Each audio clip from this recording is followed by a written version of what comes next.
Bonjour à toutes et à tous et bienvenue pour cette nouvelle vidéo, toujours deux.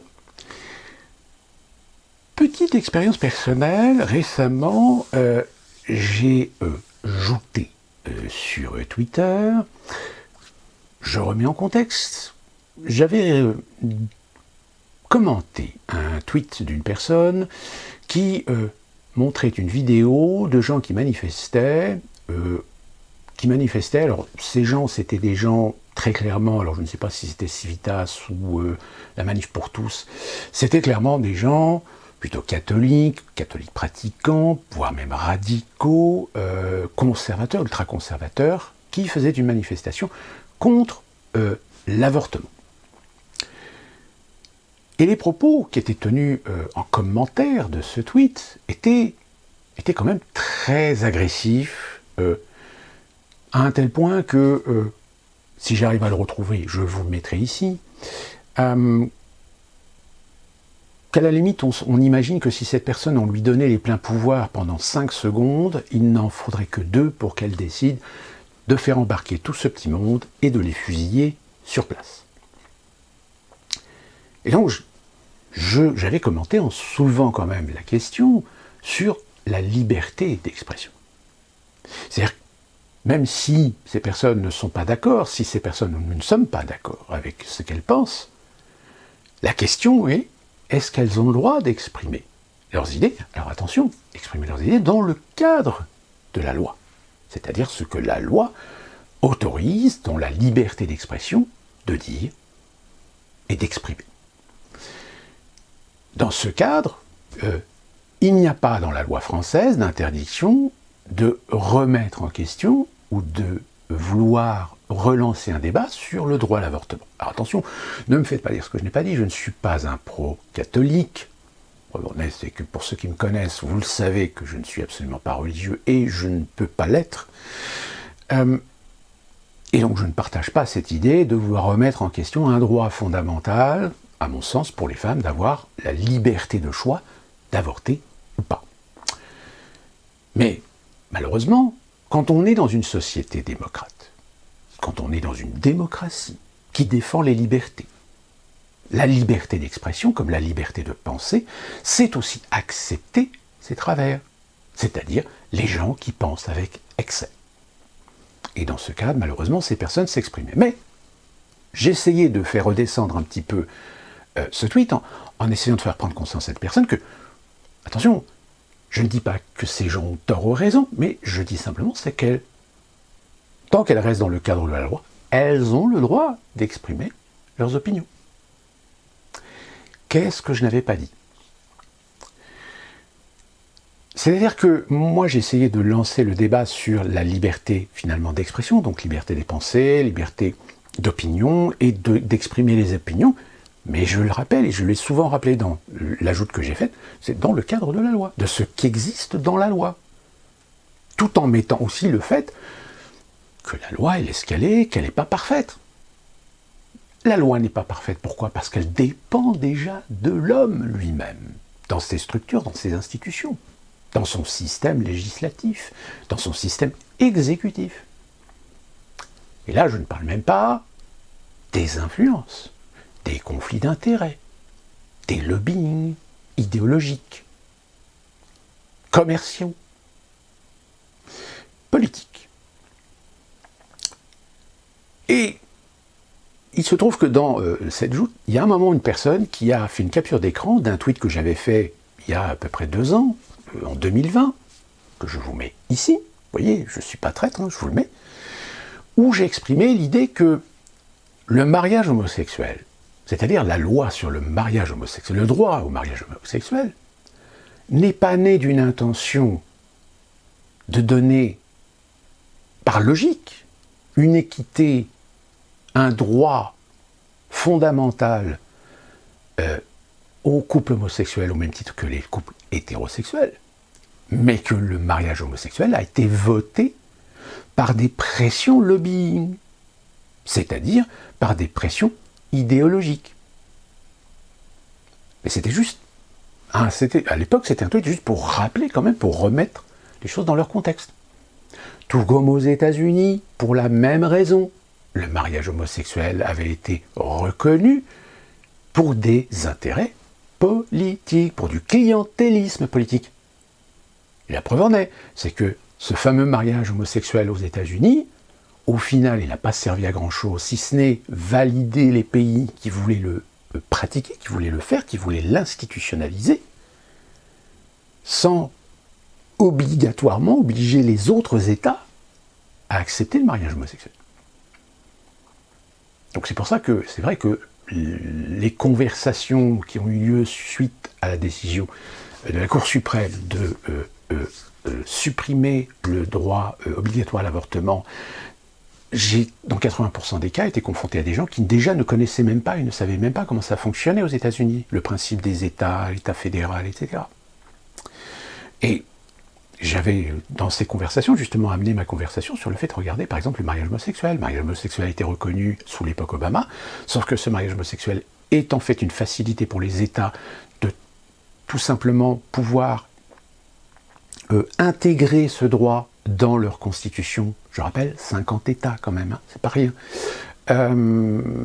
Sans faire des processus plus compliqués pour le faire, pour l'intégrer. C'est-à-dire, c'est une intégration de loi fédérale dans la Constitution et le droit de chacun des États.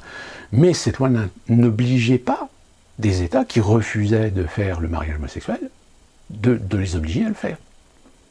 D'où la raison pour laquelle ça pose toujours des problèmes d'ailleurs pour certains couples homosexuels qui, parce qu'ils se sont mariés dans l'État de Californie où leur mariage est reconnu, quand pour des raisons professionnelles ils sont amenés à aller se déplacer soit dans le Dakota, soit dans le Wyoming ou dans le Montana, même si je crois que le Montana reconnaît désormais, et bien malheureusement, toutes les procédures administratives où là vous pouvez faire jouer l'intérêt d'être officiellement en couple, marié avec une autre personne, ben les homosexuels ne pouvaient pas faire reconnaître leur mariage homosexuel parce que le mariage n'était pas reconnu dans ces États. Vous voyez, c'est compliqué. Alors, en France, c'est pareil. C'est que, j'ai envie de dire, c'est comme aujourd'hui ceux qui militent. Et d'ailleurs, le tweet faisait aussi référence à une photo où vous avez une députée, je crois, qui... oui, vous voyez, le danger, il est là. Il faut institutionnaliser, il faut constitutionnaliser le droit à l'avortement. Ce qui est complètement idiot, et je vais vous expliquer après pourquoi. Et donc, une personne m'avait ressorti ce tweet en disant « Ah, ben, vous voyez, hein, ce monsieur-là, vous voyez ce qu'il pense ?» Et j'ai ajouté après avec cette personne pour dire « Mais est-ce que vous vous rendez compte que là, vous êtes en train de prendre un tweet que j'ai fait, mais vous l'avez complètement décontextualisé déjà de la conversation que j'avais eue à l'époque en 2020 pour inciter les gens à croire que je suis homophobe. Alors que pas du tout. » Donc l'ajoute a continué, etc.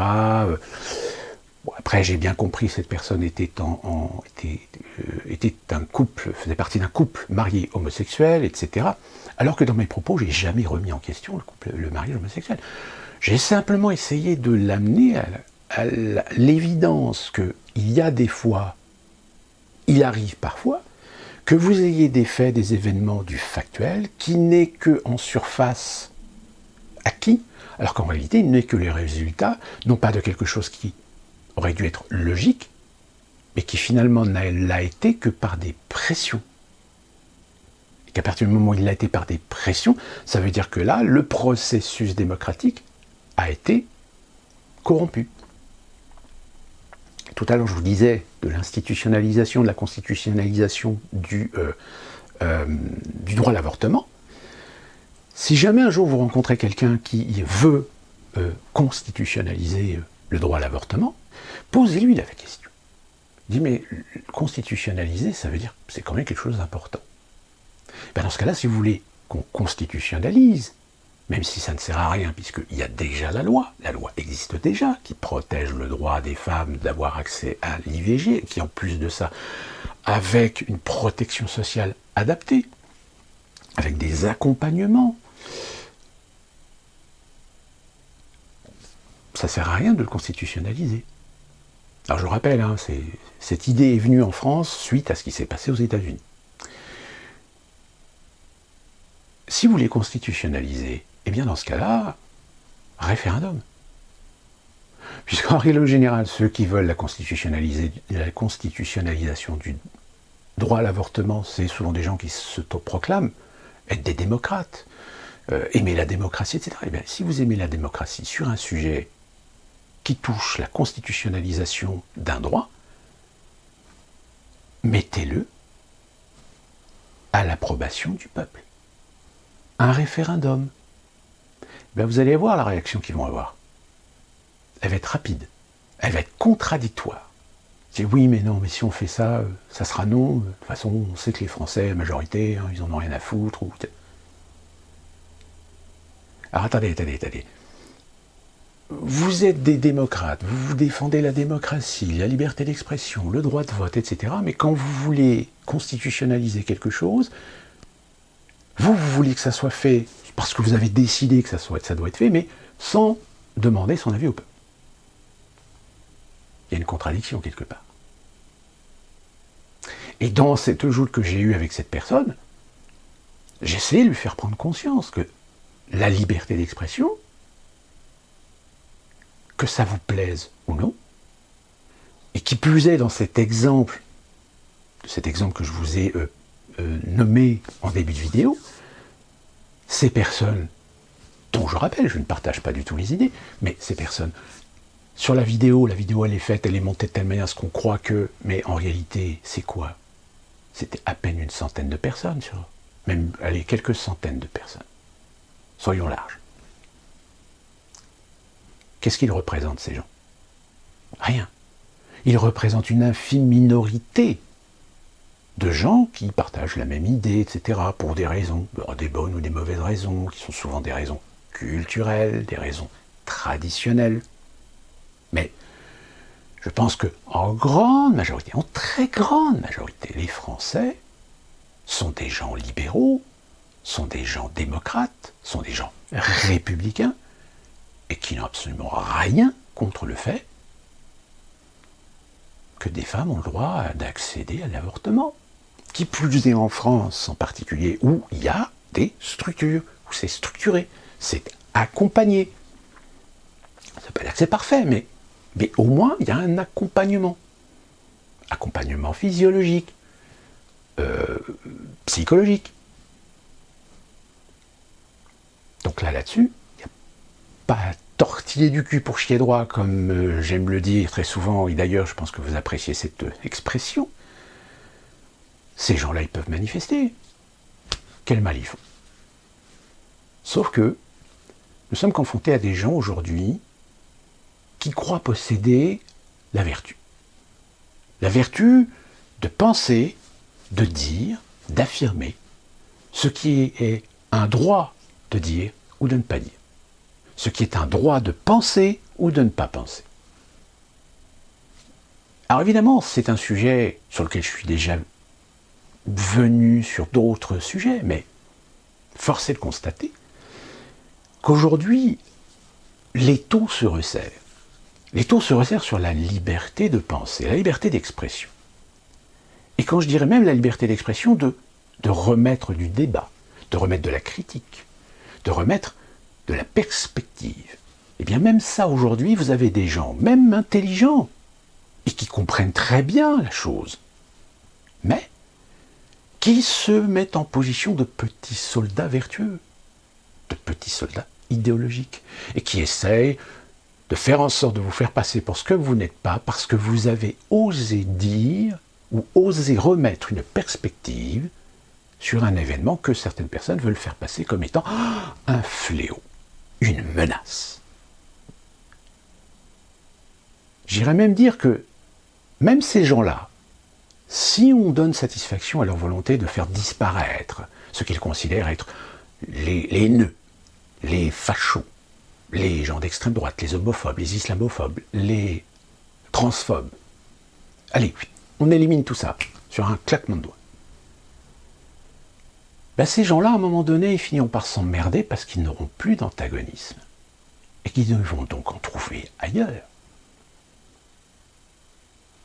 C'est-à-dire qu'ils vont s'inventer des racistes, des homophobes, des transphobes. Et c'est parfaitement ce qu'on trouve dans le wokisme d'ailleurs. C'est-à-dire que le wokisme aujourd'hui, qui je le rappelle, est un mouvement basé sur la transgression, la digression, la déconstruction, vont toujours aller vous trouver quelque chose de raciste dans n'importe quoi. Tout comme aujourd'hui, vous avez les covidistes purs qui vont vous expliquer que boire trop d'eau, manger trop de brocoli, que bientôt même manger de la viande, qu'il va falloir manger des insectes. Sauf que le problème, c'est que les insectes ont des composants qui sont tout aussi dangereux, suivant s'ils sont maltraités ou trop consommés. Eh bien, s'inventeront toujours un argument pour, d'un côté, vous convaincre qu'il faut aller dans ce sens-là et pas dans l'autre, qu'il faut rentrer dans le moule, qu'il faut se conformiser à ce qui a été décidé de bien pour vous, et que si jamais vous en écartez, vous êtes des hérétiques.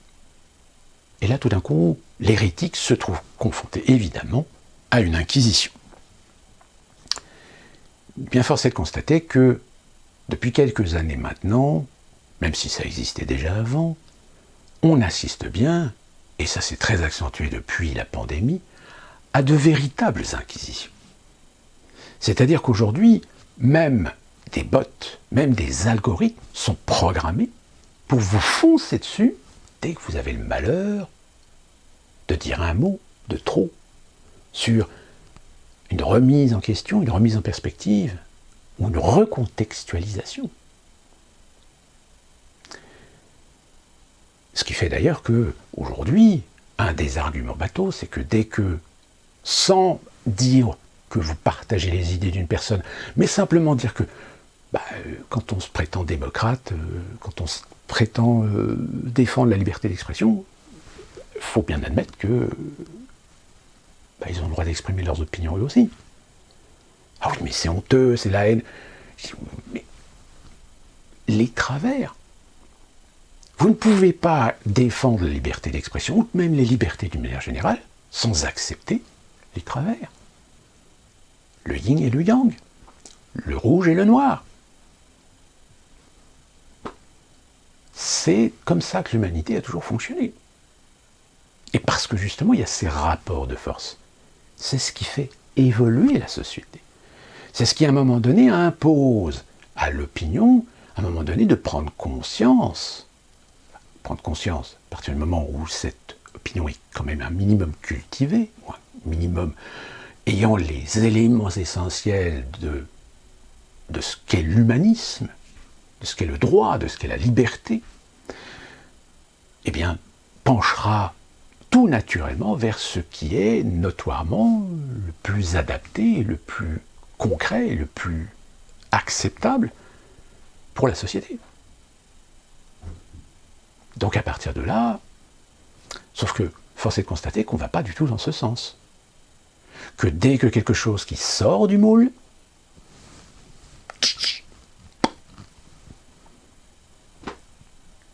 alors je ne dis pas qu'il n'en faut pas.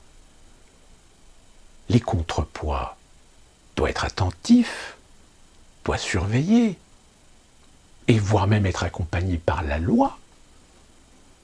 Mais il y a un moment donné où cette même loi, ces mêmes principes, ces mêmes valeurs qui sont censés remettre de la perspective, censés remettre de la logique, du crédit, dans le bon sens, dans le libre arbitre, lui aussi peut être dévoyé. La loi peut être dévoyée, la loi peut être contournée, détournée dans sa fonction première et servir les intérêts idéologiques d'une part contre une autre. Et malheureusement, force est de constater que c'est une des armes qui va consister à enfermer l'opinion dans la pensée unique. Si Orwell avait très bien défini ça dans le fonctionnement, dans les mécaniques de l'information, force est de constater qu'aujourd'hui, si Orwell était toujours vivant, il serait impressionné de voir ce que lui-même avait rendu dans une fiction basée quand même sur certaines réalités d'époque qu'il a connues, eh bien prendrait une telle ampleur. Et donc, cette même liberté d'expression aujourd'hui, elle en est à un point où elle est tellement contorsionnée que ceux qui la contorsionnent ne se rendent même pas compte que ça se voit. Que ça se voit, c'est-à-dire perpétuellement être dans la contradiction. C'est-à-dire autoriser à des gens la liberté d'eux, mais la refuser à d'autres. Autoriser de ne pas faire des amalgames lorsqu'il y a des meurtres, des crimes, de la délinquance liée à des gens issus de l'immigration, mais en revanche, dès qu'il y a un acte commis par un blanc, tout de suite, l'extrême droite. L'amalgame. C'est-à-dire que l'amalgame doit fonctionner dans un sens, mais pas dans l'autre. Pourquoi ? Tout simplement parce qu'en règle générale, ceux qui ont accès ou ceux qui utilisent les outils de communication considèrent que vous êtes des idiots et que par conséquent, il faut penser pour vous. Que par conséquent, il faut vous donner les outils de cette pensée que vous devez prendre comme acquise et ne pas penser par vous-même. Et derrière, évidemment, une fois qu'on a mis en place ce système, eh bien dans ce cas-là, vous devenez asservi, vous devenez sous contrôle, et on pourra vous faire croire ce qu'on vous dira de penser. Souvenez-vous, si vous avez vu le film de Christopher Nolan, Interstellar. Il y a une séquence dans Interstellar que peut-être des gens ont trouvé ça comme étant comique, mais qui a tout son sens. Le personnage qui est joué par Michael Hay est un astronaute. Un astronaute qui, dans un futur, la planète est, sur un point de vue environnemental, écologique, etc., c'est un désastre. Et que le seul moyen, c'est d'essayer de commencer à réfléchir, de commencer à trouver des planètes pour coloniser, sauver l'humanité. Et donc il est rappelé pour faire une mission, et il se présente donc devant des agents de l'agence en question, et à un moment donné, il y a l'événement historique sur « on a marché sur la Lune ». Et les deux agents commence à dire à Macaulay Culkin, enfin tout le moins ce personnage, oui enfin ça maintenant ça y est c'est débunké, on sait que ça n'est jamais arrivé. On sait que c'était en fait un outil de procédure pour essayer de faire croire dans l'hégémonie de l'Amérique face à l'URSS, la guerre froide et tout le tralala, etc. Et Macaulay Culkin dit, pardon, parce que lui c'est un astronaute, donc il le sait. Il sait que c'est arrivé. Et il se retrouve devant deux agents officiels, d'une administration officielle, et qui lui dit, mais non, ça, en réalité, c'était une fake news. C'était un coup monté. En fait, on n'est jamais allé sur la Lune. Oui, alors, je sais, il y en a peut-être un d'entre vous qui va me dire, oui, mais c'est vrai que, non. Il y a eu récemment des photos et des clichés qui ont été pris avec des systèmes de haute définition, et on a les photos des modules d'alunissage des différentes missions Apollo. Ils sont là. Donc c'est qu'on a bien été sur la Lune. C'est juste comme ça, pour votre information personnelle. Et donc, cette scène, elle est formidable parce que, alors, il y a des gens qui ont rigolé, parce que tout de suite, certains qui connaissent un peu le truc, oui, c'est la théorie, comme quoi ce serait Stanley Kubrick qui en réalité a été le directeur de la mise en scène, toutes les vidéos, etc. machin. Alors attention, ne me faites pas dire que je n'ai pas dit, je ne dis pas que ça n'a pas existé. Connaissant les Américains, je pense qu'à mon avis, il y avait un plan, et d'ailleurs qui est très bien relaté dans un film, un autre film, qui est peu moins connu, qui s'appelle Hangar 18, je crois. Je vous mets l'affiche là, si jamais je le retrouve, et qui justement traite du sujet de cette solution de secours. C'est-à-dire, si jamais la mission devait rater, eh bien, on ferait croire, en effet, aux Américains, que la mission en réalité continue, et puis au final, il se trouve qu'ils se sont dit, oui, pour des questions financières, finalement, en réalité, vous n'allez pas partir là-haut, vous allez aller directement... Sauf que les mecs, ils se rendent compte que... Enfin, je ne vais pas vous spolier l'histoire si vous n'avez jamais vu le film, je vous le conseille, c'est très intéressant. Donc tout ça pour vous dire que dans cette scène, beaucoup de gens ont cru que c'était amusant, etc. Mais en réalité, la scène est très importante parce que c'était une façon pour Christopher Nolan de dénoncer ce qui est en train de se passer. C'est-à-dire que certains faits, certaines évidences, ou même à la limite certaines questions légitimes, eh bien on va mettre dessus le couvercle de la pensée unique. C'est-à-dire qu'on va vous interdire de réfléchir, d'y penser, voire même d'avoir une opinion. Eh bien c'est exactement ce à quoi j'ai été confronté sur ce débat. C'est-à-dire j'ai été confronté à des gens qui en réalité étaient déjà conditionnés à ne regarder les choses que dans le prisme dans lequel on les a fait grandir intellectuellement. Parce que, évidemment, quand je dis intellectuellement, j'ai été aussi amené à être confronté à des gens qui m'ont sorti, qui ont lu Voltaire, qui ont lu des philosophes allemands du XIIIe siècle, etc. Et moi je leur répondais, je dis, c'est très bien pour la culture. Mais attention, la culture, il ne s'agit pas qu'un simplement de la mémoriser et de la lire, il faut la comprendre. L'intérêt de lire de la philosophie, c'est de lire tous les courants et de se dire, bah oui, en effet, celui-là, c'était un courant, mais un courant de l'époque, qui évidemment aujourd'hui n'a plus lieu d'être, même s'il y a certains éléments qui sont toujours intéressants. Et lire la philosophie, c'est pas adopter ou aller plutôt dans un sens que dans un autre, ou être critique par rapport à un sens ou dans un autre, c'est savoir construire sa propre philosophie. Alors sa propre philosophie, évidemment, très influencée par d'où vous venez, où vous êtes né, quelle éducation vous avez eue, quel milieu social vous avez fréquenté. Tout ça sont des éléments influents sur votre préférence à penser que tel ou tel philosophe est beaucoup plus intéressant qu'un autre. Moi, par exemple, en matière de philosophe, il y en a un que j'aime beaucoup, c'est Spinoza. Parce que Spinoza, c'est le stoïcisme. Et je suis assez adepte du stoïcisme. Et il y a d'autres, mais ça ne veut pas dire que tout ce qu'a écrit Spinoza, je le prends à la lettre. Non. Je prends des bouts comme ça, à droite à gauche, suivant ma perception et ma construction intellectuelle, qui plus est essayer d'avoir une construction intellectuelle pour avoir un libre arbitre et ne pas systématiquement tomber dans un fanatisme ou dans un absolutisme idéologique. C'est avoir des préférences tout en sachant accepter que il y a des contreparties et savoir faire la part des choses, savoir faire des consensus.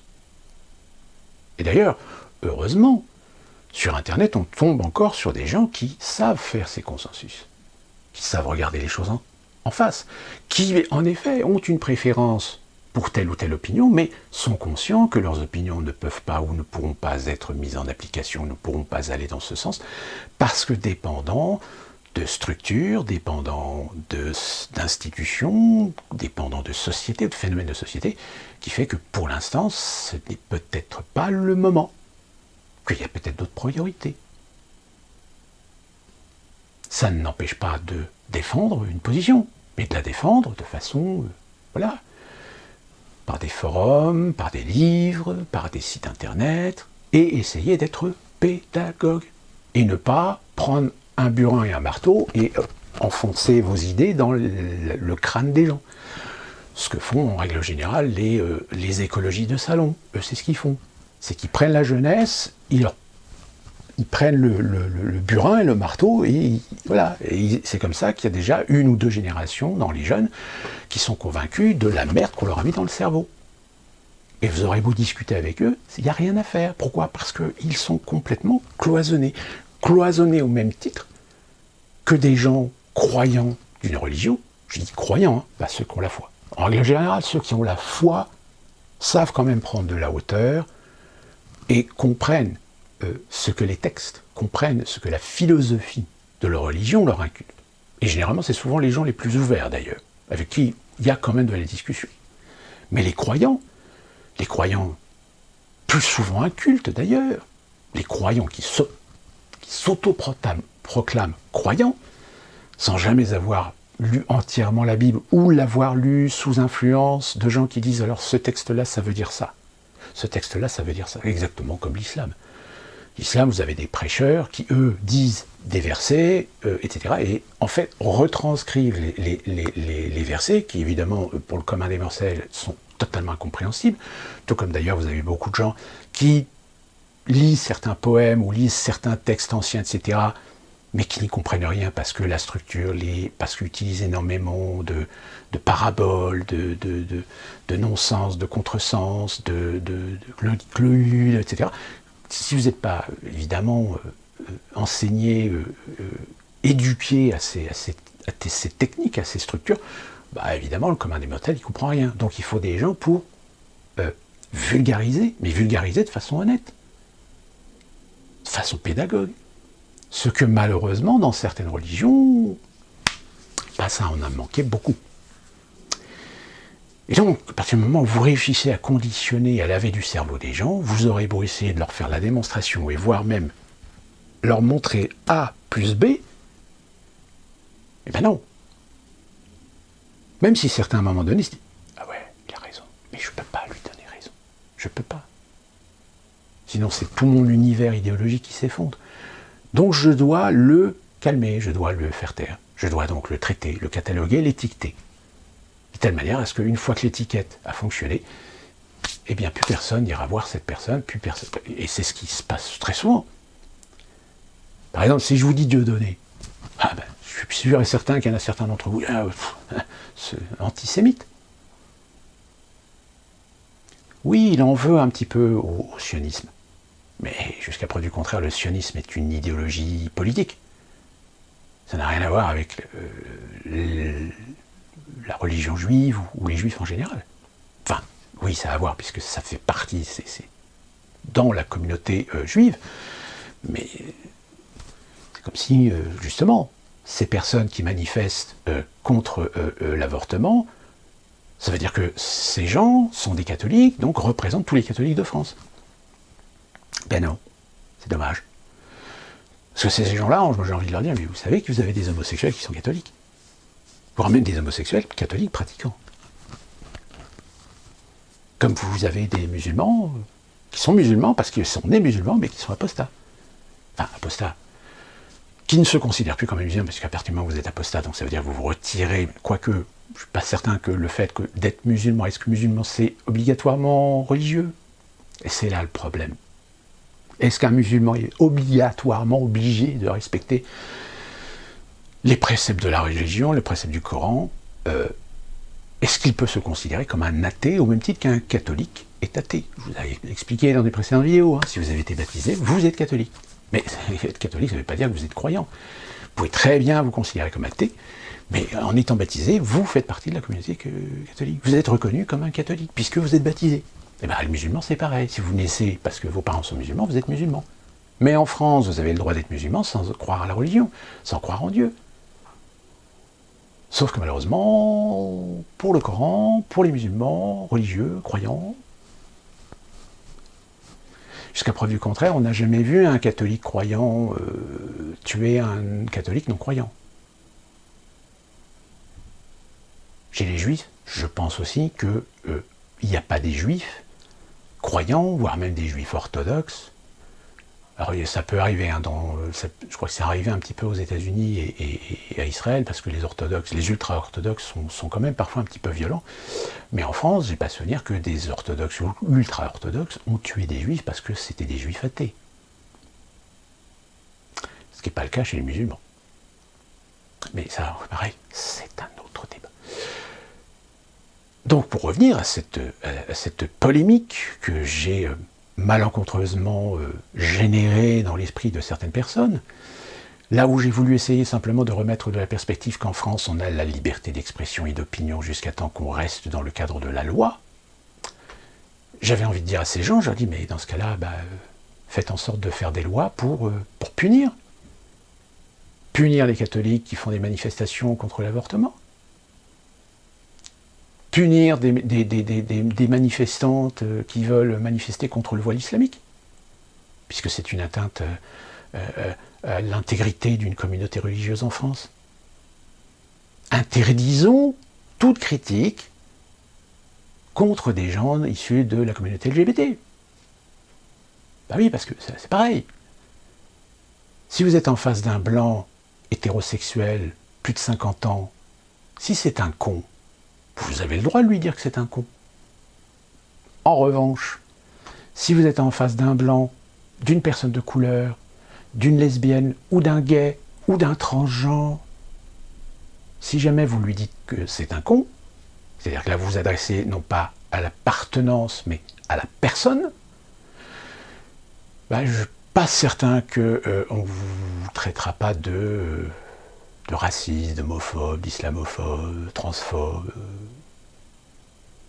Parce que voilà, on a cassé les codes du libre arbitre, on a cassé les codes de la logique, on a cassé les codes de la raison gardée pour vendre de l'idéologie. Et donc, évidemment, dans mon tweet, quand je parlais du mariage gay, que le mariage gay était né en fait de pression idéologique et clientéliste, ben là j'ai fait péter un plomb à un certain... Alors que je ne dis pas que je suis contre, je ne remets pas en question ce qui a été décidé, de ce que la loi existe. Je ne remets pas en question ce droit fondamental des homosexuels de se marier.